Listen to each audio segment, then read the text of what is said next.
అంటే ఇప్పుడు నేననేది ఏంటంటే, జనరల్‌గా ఇప్పుడు మీరన్నట్టుగానే ఆహ్, వాళ్ళ లాంగ్వేజ్ గాని, ఎవరిదైనా సరే, ఏ హ్మ్. పార్టీలో అయినా సరే, హ్మ్. వాళ్ళ మాట్లాడే విధానం ఎలా ఉంటదంటే, చాలా హ్మ్. అబ్యూజింగ్‌గా మాట్లాడుతా ఉంటారు. హ్మ్. రకరకాలుగా అవును. మాట్లాడుతా ఉంటారు. పదజాలం అనేది చాలా దారుణంగా దూషిస్తూ హ్మ్. అన్‌పార్లమెంటరీ లాంగ్వేజ్ యూజ్ చేస్తూ మాట్లాడుతా అవునవును. ఉంటారు. అవును. కానీ మీరు ఫస్ట్ అన్నారు, హ్మ్. ప్రజల చేత ప్రజల కొరకే ఎన్నుకున్న ప్రతినిధులే అవును. ఆ! అయితే హ్మ్. నిజంగా ప్రజలకి ఇప్పుడు ప్రతి ఒక్కరు గూడా ఇప్పుడు చూడనోళ్ళంటే ఎవరు ఉండరు. స్మార్ట్ ఫోన్ చేతిలో ఉండదు. ప్రతి ఒక్కరు గూడా వీడియోస్ చూస్తా ఉంటారు. ఏ అవును. ఎమ్మెల్యే ఎలా మాట్లాడతాడు? ఏ ఎంపీ ఎలా అవును. మాట్లాడతాడు? ఏ నాయకుడు ఎలా మాట్లాడతాడు? ఏ హీరో ఎలా మాట్లాడతాడు? ప్రతీదీ చూస్తున్నారు. అవును. చూస్తున్నప్పుడు ప్రజలు నిజంగా ఇన్ని చూస్తున్నా గాని, హ్మ్. వాళ్ళు ఎందుకని ఎవరైనా సరే హ్మ్. ఎందుకని భయపడకుండా ఇంకా అలాగే మాట్లాడుతున్నారు? వాళ్ళ అంటే మా హక్కులాగా ఫీల్ అవుతున్నారు కదా! నా ఇష్టం నేనేమైనా మాట్లాడతాను.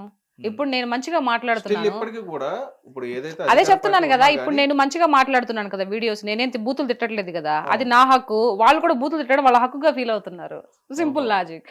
ఓహో! రైట్. అంటే దానివల్ల ఏంటండి లాభం? ప్రజలకి ఏమొస్తది అందులో? వాళ్ళకేమి రాదు. అదే మూర్ఖత్వం అంటే అదే అనమాట. వాళ్ళకి ఈ విధంగా మాట్లాడితే మనకేం రాదురా బాబు. హ్మ్. పాపం ఈయన జగన్ దగ్గర నుంచి ఒక బిస్కెట్ వస్తదేమో గానీ మిగతా సంబంధించి రాజకీయ పరంగా ఎదగలేరు అనే ఒక చిన్న లాజిక్, హ్మ్. చిన్న పాయింట్ మిస్ అయిపోతున్నారు. ఓకే. నాయకులు ఎవరైనా సరే. అందరూ మంచివాళ్ళేనండి. మనుషుల్లో చెడ్డవాళ్ళు ఇట్లా ఉండరు. వాళ్ళ యొక్క వ్యక్తిత్వం బట్టి వాళ్ళ యొక్క ఇది ఉంటది. ఓకే. అంతే. ఇంక అంతకు మించి ఏం లేదు. కూటమి ప్రభుత్వంలో ఉన్న వాళ్ళందరూ గూడా మంచి నాయకులేనా?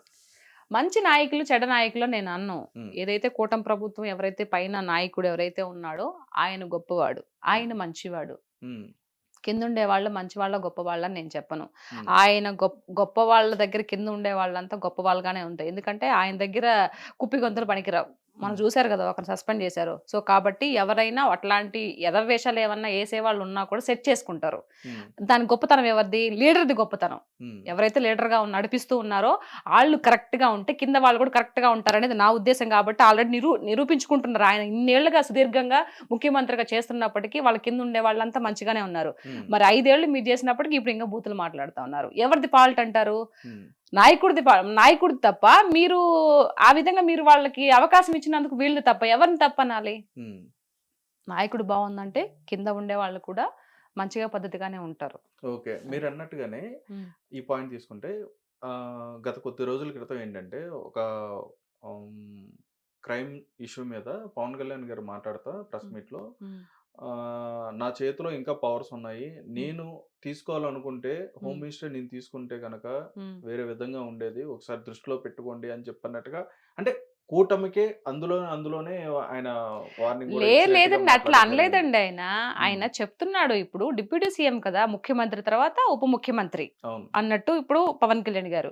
అంటే ఏంటంటే కొంచెం ముందు ఇప్పుడు మన అనిత గారున్నారు కదా! అవునండి. ఆలోచిస్తారేమో కొంచెం ఆలోచించుకోకుండా మీరు ఫార్వర్డ్‌గా ఎళ్లి ముందు చర్యలు తీసుకోండి అని హ్మ్. చెప్పడం అది సున్నితంగా చెప్పారు తప్పితే దాన్ని పెద్ద ఇది వీళ్ళు చేసిన ఇదనమాట ఇది. ఓకే. ఆవిడకి వార్నింగ్ ఇస్తున్నాడు. నువ్వు లేకపోతే నేను తీసుకుంటాను పవర్సు.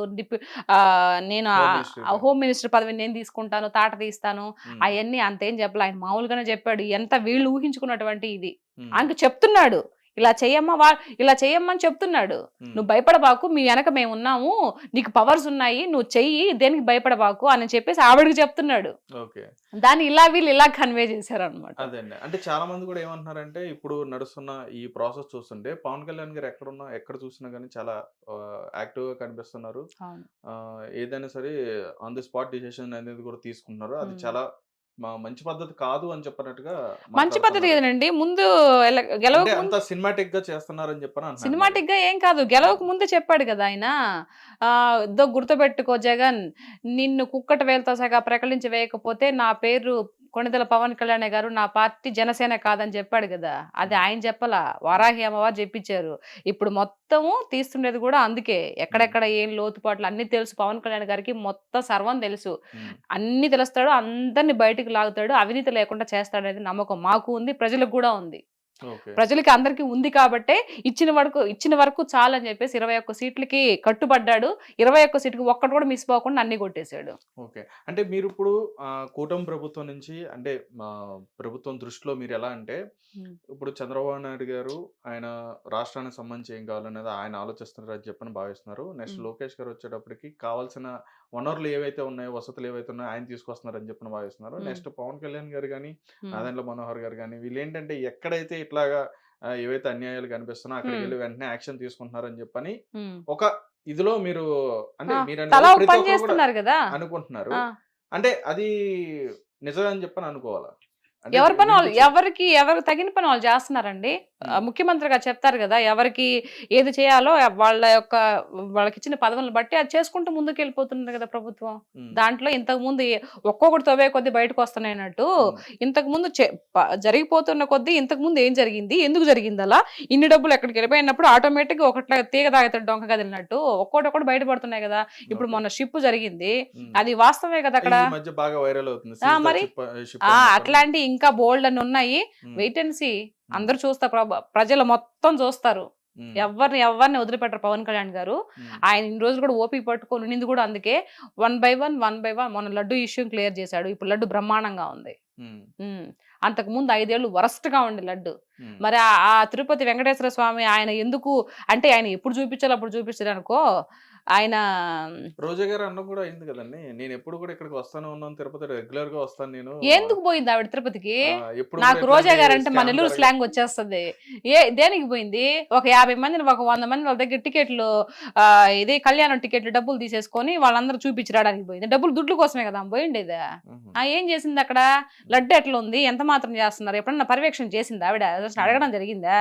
లేదు. మన చేతికి దుడ్లు వచ్చినాయా తీసుకున్నామా, నెక్స్ట్ నెక్స్ట్ సుప్రభాత సేవకో లేకపోతే వాటికి ఇంకెన్ని టికెట్లు ఉన్నాయి, ఇదే చూసుకోవడం సరిపోయినాయి, ఇదే లక్షలు సంపాదించుకోవడం సరిపోయినాయి. దేవుడి ఆ! గురించి ఆడపట్టించుకునింది. మనుషులు వదిలిపెట్టినా దేవుడు వదిలిపెట్టడండి. కరెక్ట్ గా ఏదో ఒక రోజు కర్మ ఎవరిని వదిలిపెట్టదు. ఏదో ఒక రోజు మొత్తం బయటకు తీస్తాడు. వెంకటేశ్వర స్వామి అక్కడేమి ఆయన విగ్రహం కాదు, సాక్షాత్తు మనిషి ఆయన ఉండేది. మొత్తం వీళ్ళు ఏం చేసేది మొత్తం చూస్తా ఉన్నాడు. ఏదో ఒక రోజు రిటర్న్ ఇచ్చేస్తాడు. అయితే ఇక్కడ కూటమి ప్రభుత్వం అనేది కక్షపూర్వకంగానే వైఎస్ఆర్‌సీపీని టార్గెట్ చేస్తుందని చెప్పని అనుకోవచ్చా? అది అబ్సల్యూట్లీ రాంగ్ అండి అసలు. హ్మ్. దాంట్లో ఎంత మాత్రం నిజం లేదు. హ్మ్. ఆహా! ఏదైతే